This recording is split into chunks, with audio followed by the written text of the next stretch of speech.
Ugh, here we go. Let's do it again. Hit the intro, Jason.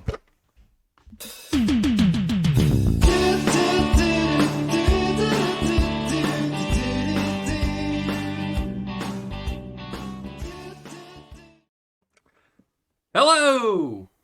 We're here. We're alive. We survived the rapture. The eclipse happened, Jason, and we're here. Woo! Although I am sad that Yeah. we won't be together. Daniel said his goodbyes to me last night. I did. I texted my goodbyes to Jason last night, just in case the world ended today. But we are the Red, White, and the Blues podcast, and I'm Daniel, and he's Jason, my main Brachacha Nacho. I did it backwards today. I loved it. Yeah, how you doing, man? Good, bro taco. I don't want to be here. I did joke around with Daniel about we would pretend to talk about the game at first, but then we would really just veer into something that we love more than talking about this team and this season. But I think we decided we owe it to ourselves and our I don't know, our dwindling listener base, or two people that listen. No, not irrational. What's the word I'm looking for? Sporadic? Erratic? I don't know, man. Okay. I don't know. Look, man, I'm running like 4 hours of sleep from last night. I didn't sleep at all. The eclipse just had me freaked out all night. I couldn't sleep. Not really, but I didn't sleep. So it was the match result that really did it. It was. Yeah. It was. I was just so depressed and thinking about having to come on this podcast today and talk about Podge, which is one reason I was hoping the world would end, so we didn't have to talk about it. But that was a legit text to me last night. That was a legit text between Jason and me last night. We wanted the world to end because we didn't want to talk about Podge today. But yeah, God smited us and we are here.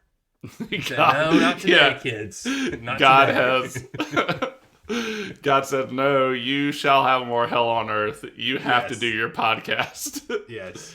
Daniel and I single-handedly held off the rapture. Yes.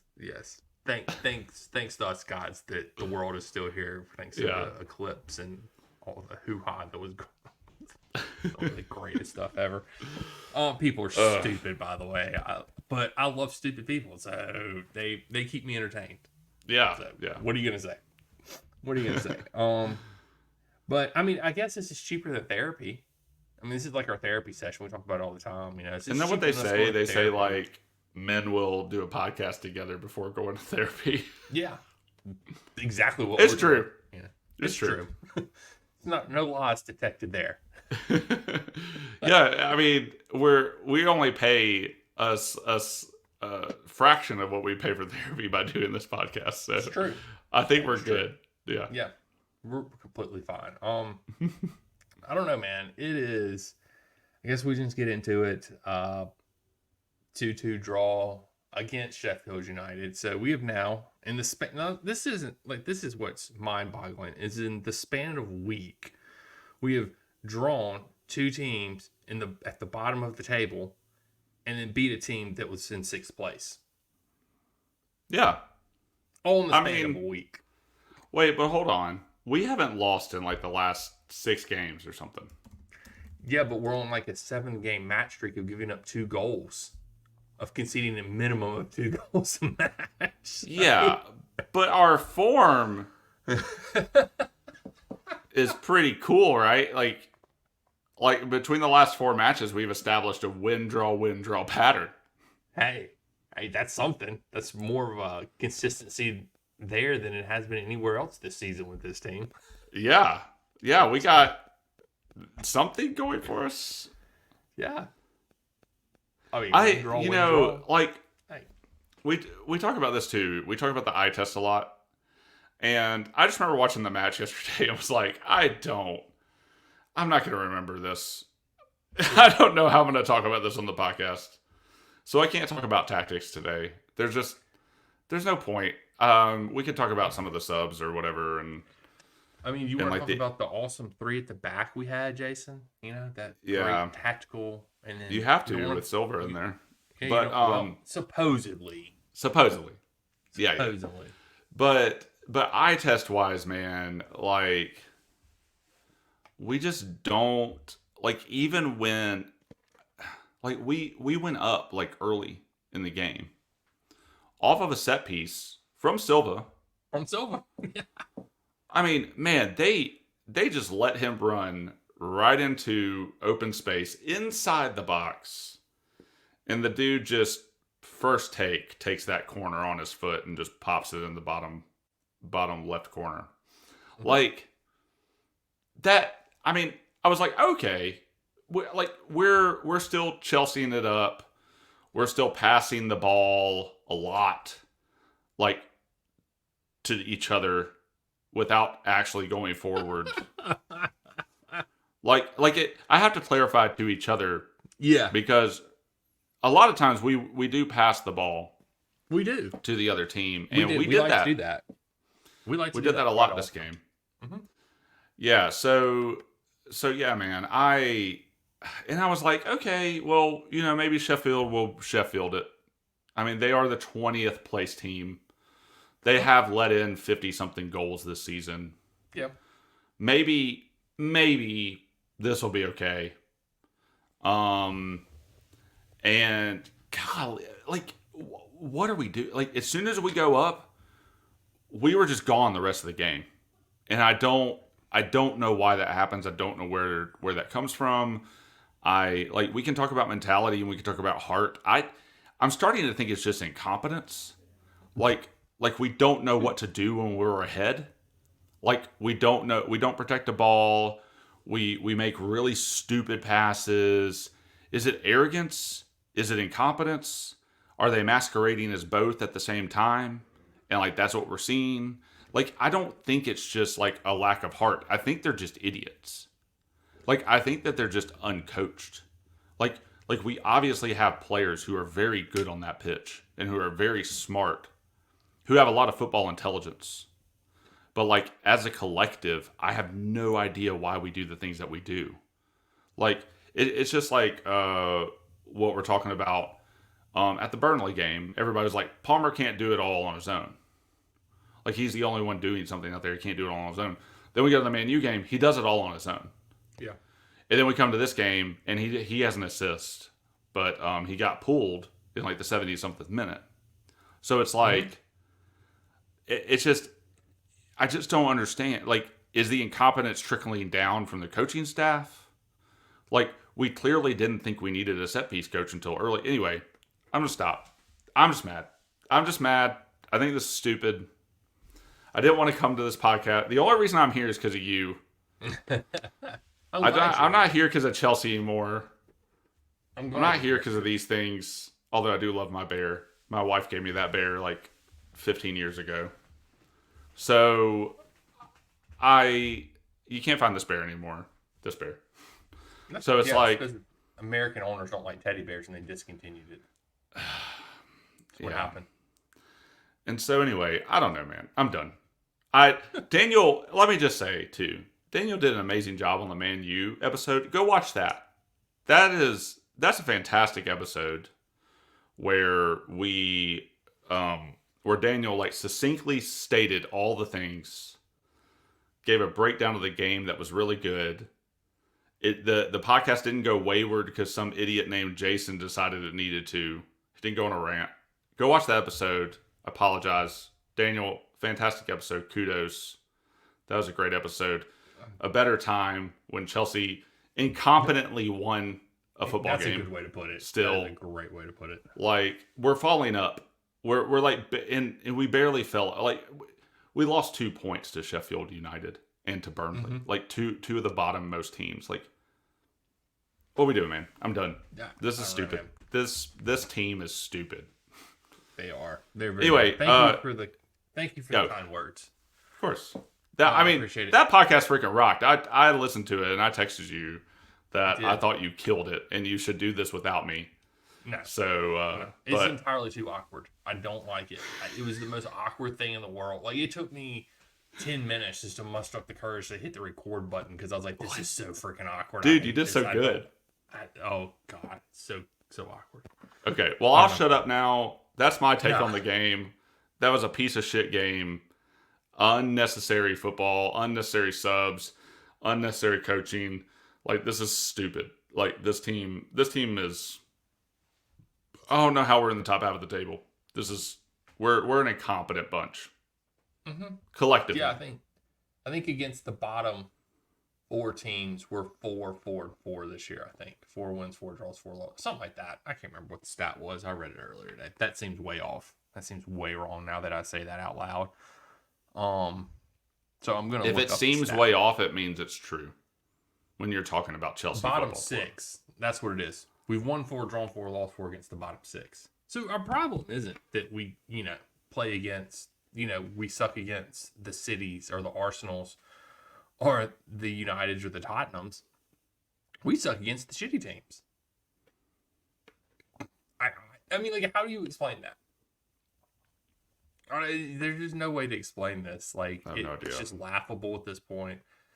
And it's not just the players, it's the coaching, it's the mismanagement of everything at this club at this point in time. I don't know, man. I'm with you. I'm just sort of at a loss. And I mean, we texted about it before the game. I know we didn't give match predictions on the last episode because it was just me by myself, but we texted about it, and I think you said 3-1. I said 1-1 draw, and I just it was just one of those games like this screams letdown match from Chelsea. Like Chelsea's just gonna do what Chelsea does, and that's exactly what we did. We shit the bed because I don't know, and I don't understand it. I just don't understand how you can have the mentality for one game to go out there and win, and then you can't beat a 10-man Burnley team with no coach, and you can't beat one of the worst performing teams ever in the Premier League. Like you said, giving up 52 goals, I think, this season or something like that, 50 plus goals this season. And we were like the first team that has not had 10 plus shots against them this year. Like City had 30 freaking shots against Sheffield United in one of their matches this year. 30. We couldn't even get, I think we had like 8 or 9. Like we couldn't even get to 10. We couldn't even get to double digits, Jason. This is stupid. And they weren't even sitting back. Oh, it wasn't like they just sat in the shell and we couldn't break them down. No, they were out there pressing us half the match, and it was just ridiculous. And we talked about this a little bit in our text messages. The reason they thought they could press is because we were doing nothing with the ball. The reason they thought they could press was because we were just kicking it to each other. I think Madueke and Enzo just had a 5-pass volley between them while they were a yard apart. Yep. Like the other team watches that and goes, "Oh yeah, sure, let's take these guys on because we know we can because they're incompetent with the ball." Yeah. Like that's the issue. Like these players don't push forward. There's a lack of creativity from most of the team. Mm-hmm. And Palmer kind of screws that up right now. And Enzo can make some delicious passes as well. He can. And so he has a good vision for the field. I think we missed Gusto out there. This game. Kukure is only so creative. It was good to see Madueke out there, but Gallagher's playing the wings. Which makes no sense. And he just, I don't know, Gallagher's a shell of his former early season self. Tale of 2 seasons, man, for him. Really Crazy. Good and really bad. Crazy. So yeah, our defense gives no confidence. Like nobody looks at our defense and nobody looks at Petrovic and goes, "Oh yeah, we're never getting through that line." Yeah. Like all they know, they know they can flood the midfield and somebody's gonna make an inerrant pass and they're gonna catch a break, and that's how Man U got back in the game. That's how a lot of teams get back in the game against us. We give the ball away in the midfield. It's got to be more than any other team in the league right now. Like at least in the top 10 teams. Like we give the ball away so much. I mean, it is just infuriating. And Sterling wasn't even on the pitch today, and we gave the ball away so much. We did. It's just after that initial surge where we were like, okay, we'll go toe to toe with these guys. Well, and I don't know. It might be like a case of, Chelsea came to town and we got to give them a little respect. And I think Sheffield did show us a little bit of respect until that first goal. And then they saw how dumb we were being with the ball, with the lateral passing and the not going forward. And they were just like, will we go for it? And then, man, they were making some bad tackles and they were not getting called. And I think they wound up with more fouls than we did. And they should have had double what they had. because my God, the ref let a lot of stuff go to the point where like they're like I don't know who it was, but somebody put a pretty nasty tackle on Palmer, and Palmer popped right back up. But like, man, I mean, some of those tackles looked really bad, like studs up challenges, and they just got yellows for them. I think it's insane. Like the ref was just asking the game to get chippy, and then when the team has the confidence to know they can go forward without getting a call, really, or without, and I'm pretty sure they have more fouls than we did, but it should have been more. But they can go forward and get away with a lot, and they know we're not going to do anything coming back. Yeah, of course they're going to go for it. Yep. And that was the game. That's the game in a nutshell. Yeah, it really wasn't. There's not much more to it. And I mean, this is the thing. It's like you see it coming too. Like while you're sitting there watching a match, you're like, oh, they're fixing to score. It's fixing to come. It's fixing to happen. And you know about when it's going to happen in the match because for whatever reason, this team just switches off, and you know something's about to come. And then you have a manager that's incompetent and doesn't know how to make subs. Like basic football in 101, don't make subs on set pieces. This is like basic level rec coaching. Like you don't make subs on set pieces. And this dude's gonna go defensive on a set piece in the 78th minute, something 76, whenever they scored, whatever it was, whenever they scored, brings on. I thought it was in the last. I thought it was in the dying Maybe seconds of the game. Maybe it was later than that. I don't remember. Whenever it was that they scored late on. You're probably right. It's probably later. I was riding in the car, so I don't remember. Oh, it was the 90 plus third minute. It was 3 minutes third, into stoppage. So, yeah, and then they scored that goal because he brought on defensive players. And you're bringing on Badi Ashile, who has done nothing this year to deserve to play. I mean, none of our defenders honestly have. And Petrovic is, I don't think who we thought Petrovic was going to be. Just another average. As bad as it sounds, I still think he's better than Sanchez just because he can play it out from the back a little better. Yeah. So, I don't know. He doesn't pass the ball to the team like Sanchez does. So, there's that. That's about all I got with Petrovic. But our defense is woeful. That's 7 matches in a row now, 2 goals or more we've conceded. That's just like, it's just crazy. I think in our last 7 matches, we've conceded 15 goals. And what year was that when Moo coached us, I can't remember what year it was, when Mourinho, we gave up 15 goals the entire season. Yeah. And Poch has done that in the last 7 matches. So like the late, 2000 and, I can't remember when Moo coached us. Early 2010s or something. Yeah, I don't remember when it was. I can't remember the date off the top of my head. Maybe 09, 10 season, maybe. Around there. Yeah. But yeah, the point is that we just have no defense. Like we're finally scoring, which was largely part of our problem usually under Tuchel, is we would be really good defensively under Tuchel, but we just couldn't score. And then Potter, it was just all over the place with him. Lampard, there was no rhyme or reason. He was just terrible. But with Poch, with Fat Poch, it's everything. Like he scores and then he lets him and concedes goals. Like we're the freaking Hoover Dam, just over there leaking water constantly. So I don't even know, man. I'm like you. I'm just sort of over this team. There's not really. Just ready for the season to be over. What's crazy, right, is like, so I mean, I don't know if this is a hot take, but everybody seems to be, or everybody was riding the wave for the Man U win. And man, we still didn't play good in that game. Palmer played good. It was an individual effort to lead that team to victory in the main match. It was an individual effort. Which is awesome. But collectively I just didn't think we played good. The penalties were soft, but letter of the law, whatever. Not enough to overturn, whatever.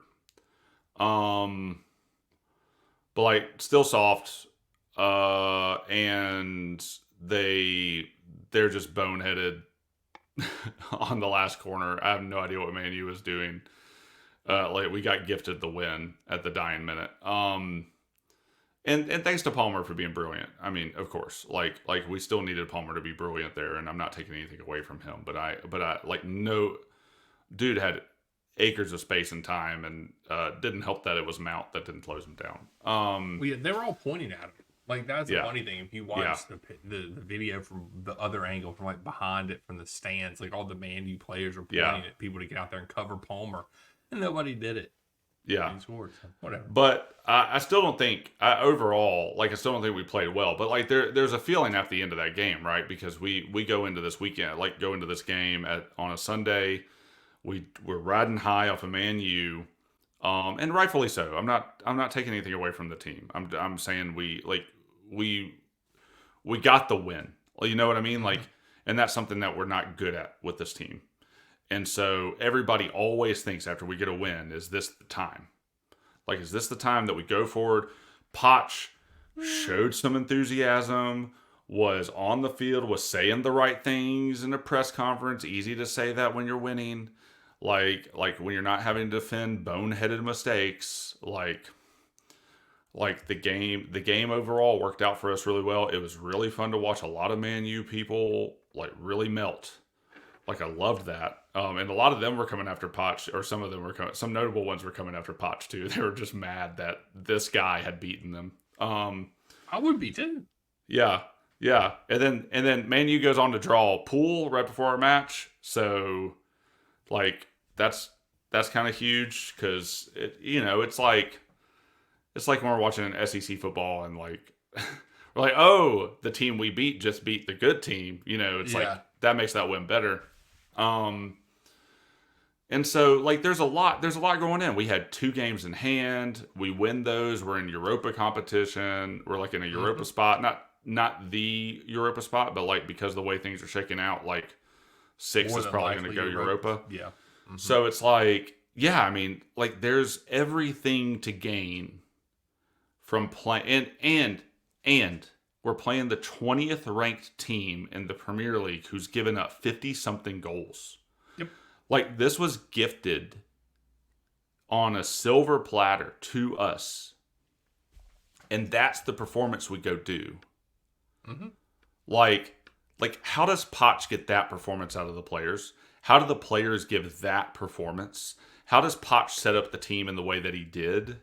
Why is there no gumption? Why is there no heart? Why can a win like Man U with everything to play for on the line, like you've just put yourselves in an amazing position, why can you not go out there and take advantage of that?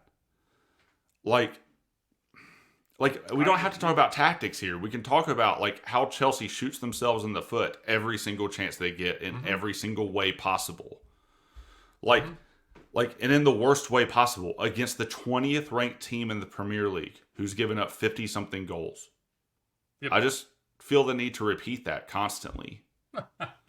Like this isn't some team that like they're pretty much relegated at this point. I know mathematically they're probably fine, but like they're pretty much relegated.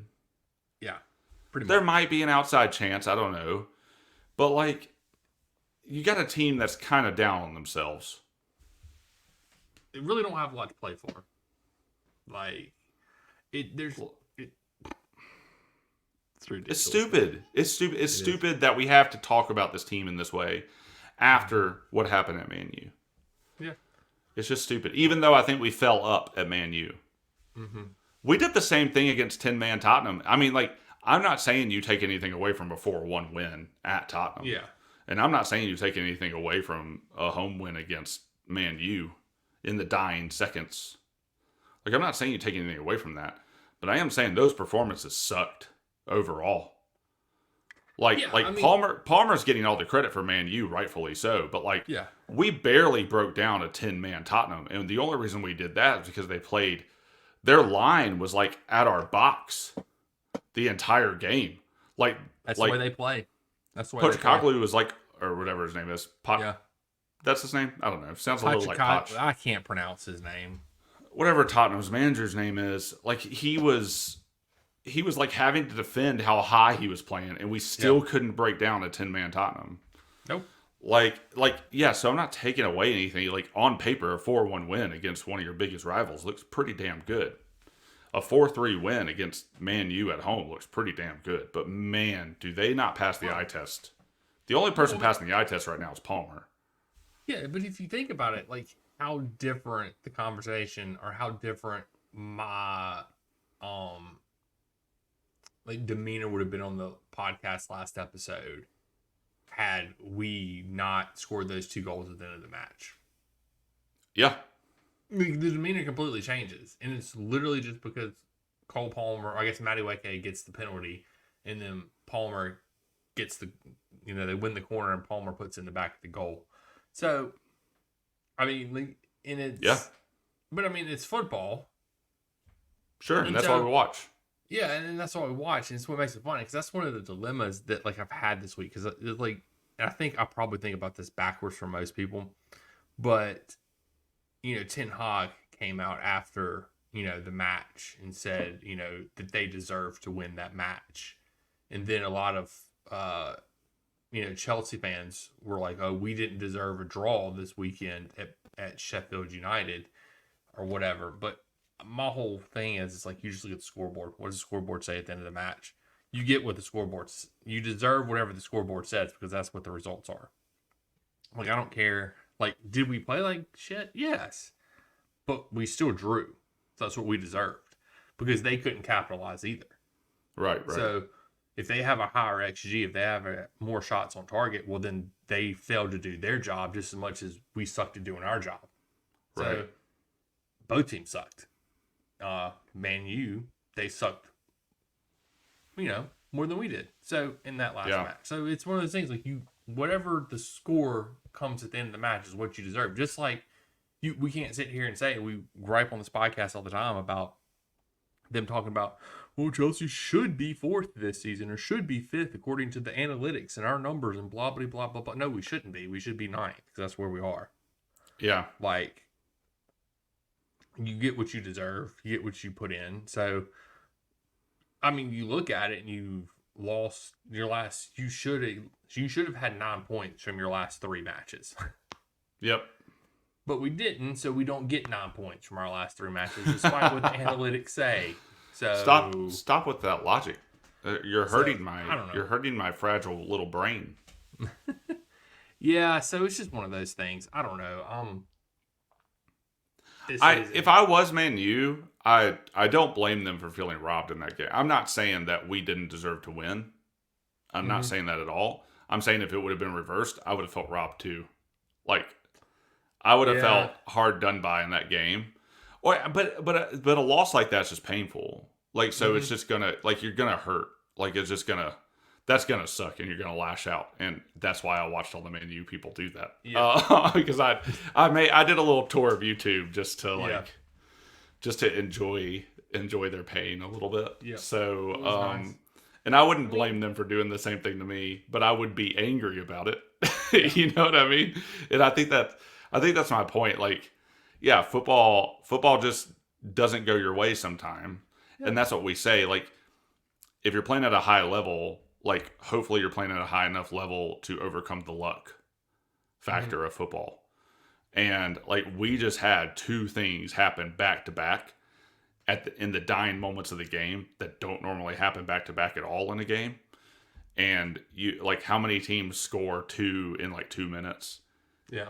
In stoppage to win a game? Like, that's a rarity. Like, that's not something that's guaranteed. You know what I mean? Like, that's just one of those things that's like, yeah, if that happened to us, I would have felt really, like, I'd be really pissed off that it happened to us, and I would probably feel hard done by. But also, I'm glad that it happened to us, and I'm glad that we took advantage of it, because, boy, do we not take advantage of things this season. Yep. So, it's just, to me, it's just like, that was an aligning of the stars. Yeah. Like, that's just like Palmer doing Palmer, and Madueke winning a soft penalty. Like, I'm like... totally pumped about that, but I would feel bad if that happened to us, and I don't think there's anything wrong with feeling bad about it. But to say you deserved something, Yeah. When you don't close down the most dangerous player on the pitch and you just got two guys pointing at him, that's a weird take. Yeah, it is like definitely a weird you take. deserved what you got in that case because the goal went in because Palmer was free at the top of the box and hit a really good strike, and you don't want him to do that. So you would play to overcome that bit of fortune for us. And then we wouldn't have even had the fortune if you just shut him down. So anyway, I'll shut up now. But it's just the deserving thing is a weird take.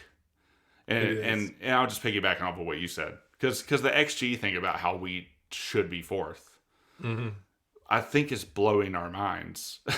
So anyway, sorry. The redundant there. Yeah, well, the whole thing, it was because Alex Goldberg tweeted something out after the match about how we deserved to lose the match. We didn't lose the match, so we didn't deserve to lose the match. Just people like that are just so. And it's not just him. I'm not talking about just Alex. There's multiple people that are we deserve this or we deserve that. No, that's so weird. That's so weird. It is. So if Palmer skies that ball, yeah. We deserve a draw. Right. Yeah. If Palmer hits it on target and nobody closed him down, we deserve to score. Because, if the ball goes in the back of the net. You know what I mean? If their goalie doesn't save it, if their guys don't close it down, if it takes a good deflection because Palmer put it in a good place, then we would deserve to win. That's so weird to me. Anyway. Yeah. That seems silly. It does, and it's reversed too. So it's then you got to go ask, well, did we deserve to win at United? Were we really the better team that day? Did we deserve to win that match? And you can play semantics like that with pretty much any match. Yeah. We deserve this. And that's why I'm just no, you can't play semantics like that because then you just get into this whole illogical thought process and nothing makes sense anymore because you're saying you should have won games that you didn't, and then you lost games that you shouldn't have lost, and it's just this whole thing. And it's just you get what you deserve. Whatever points you get in the match is exactly what you deserved in that situation. Title of the podcast. And I think people feel when they're saying, "Oh, we didn't deserve that," I think it's a shot at the team and stuff like that. Which I take shots at the team all the time, but just be honest with them. You sucked. You didn't. You deserve the draw. You still sucked. It's still that.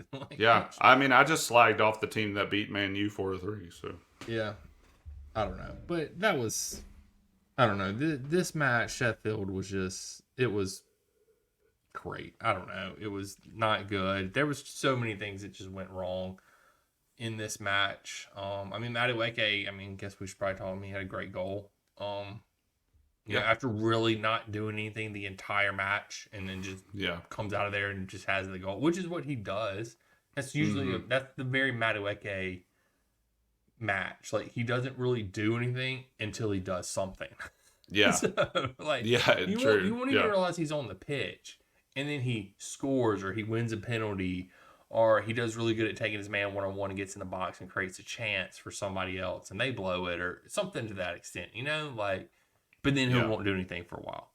It's the inverse of Gallagher. You just never see Gallagher or hear Gallagher on the pitch. Right. At least Madueke shows up a couple times during the match. Right. So, I don't know, but his goal was great. I don't know. Yeah. What else is there to say? What else is there to say about this match? I guess let's just end the episode here, and then we'll pick it up in episode 2 later this week. We're going to discuss Poch's post-match press conference dumbass quotes of the week. I guess because it's multiple quotes this week. It's not just one. It's not. Normally we have the Matt Law dumbass quote of the week, or this week is Poch's dumbass quote of the week. So whatever. You got anything else you want to add about this match, Jason? Nah, I probably spoke too much about it, actually. I should have just sat here and been quiet. You gave them more than they deserved, Jason. I did. They don't deserve my commentary on this match. That's right. They don't. They don't. I don't care how much they play for the badge or how much they make. They suck. Yeah. Yeah. I do. Yeah. We'll talk more about Potch in the next episode, but like I blame him a bit. Yeah, I blame Potch quite a bit for this one, but we'll get into more of the Potch. We'll do a little Potch special for y'all, even though you don't know where we stand on it if you listen to this podcast consistently. We've been a Potch Out podcast now for about, was it before Christmas? Yeah, because I was like, you were a couple weeks after me. So naive, naive Jason, thinking that we need to give Potch until December 2024. So naive. Getting worse, but what yeah, we'll give you our updated thoughts. So we do have some updated thoughts about what we think's going on with Potch at the club. Not inside information, so don't get your hopes up, guys. We don't have any of that. We have none of that, and we're completely okay with that. This is we should rename this a Chelsea reactionary podcast. Like that's what we should rename it. A Chelsea FC reactionary podcast. We probably can't say Chelsea in the title. Huh? We probably can't say Chelsea in the title. Oh, okay. Because we'll Well, we'll just say we'll just say a reactionary FC podcast. That's what we should read. Like Red, White, and the Blues, a reactionary FC podcast. Pretty good name, actually. Pretty good little tagline. Pretty good. I like that. All right. So tell these people where they can find us, Jason. Look, our little bar is not down here. Let me add it. Oh, where's our bar? Oh, yeah, there it is. Ah, there it is. There it is. We are on Twitter, X, whatever the hell it is. We're on Substack. Daniel does amazing things on both. You can find us at Red, White, Blues FC, as you can see down there. And if you're watching this on YouTube, then you know we're on YouTube. But if you're hearing this for the first time on the pod, you can see our faces and get the reactions to what we're saying on our YouTube channel. Also at Red, White, Blues FC. Like and subscribe. Yeah. And we are also on the Apple and the Spotify as well. You can listen to our podcast there, wherever you listen to your podcast at these days. We're there, except for Amazon. We're not there. Not on Amazon. That's like 3 weeks in a row. They haven't given us the bag. You're doing really good. I kind of miss it, actually. It's only taken me a year and a half to get good at this, Jason. I know, I'm not used to this. I know, I'm not either. I'm trying to see what's okay, there's what I was looking for. Yeah, but anyway, we play in a week from tonight. Okay, cool. Yeah, like I said, we have an episode coming up. We play Everton in a week from today. On a Monday? I'm so sick of this. 2:00 on a Monday. Guess I'm not going to be able to watch it that day. Guaranteed. Guess I'm not going to work. So yeah, we have that match coming up. We'll give you our predictions on our next episode. So tune into that episode where we give you the complete rundown on Fat Potch and give you our predictions for the Everton Chelsea match. Creating anticipation. Yes. Cliffhanger. Ooh. But yeah, join us for next episode later on this week. And until then, I guess we'll just catch you guys on the flip side. Chelsea deserved the 2-2 draw. Flippity floppity.